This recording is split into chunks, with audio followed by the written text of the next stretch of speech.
بود رو من کشتم و تهدیدم کرد که انتقامشونو میگیره. با شنیدن تهدیدهای شریف مجبور شدم اسم اون رو هم بذارم تو لیستم.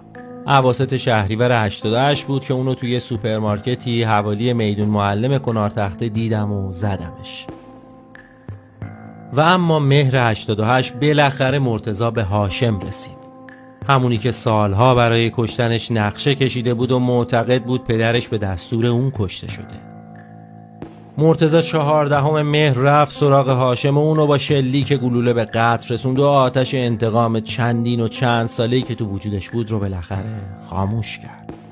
مرتضی خودش در مورد قتل هاشم میگه هاشم میدونست من کوتابیا نیستم و آخر سر به دست من کشته میشه.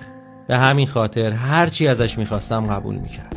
حتی برای خاموش کردن آتش کینه من پیشنهاد داد با دخترش ازدواج کنم. اما من قبول نکردم و بالاخره انتقاممو از همشون گرفتم.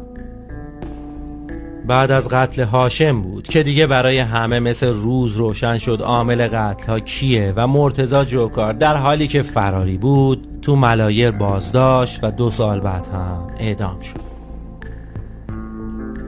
مرسی از اینکه تا این لحظه همراه ما بودید. لطفاً نظراتتون رو پایین همین صفحه با ما به اشتراک بذارید و اگه هنوز عضو کانالمون نشدید با عضویتتون از ما و فعالیت هامون حمایت کنید.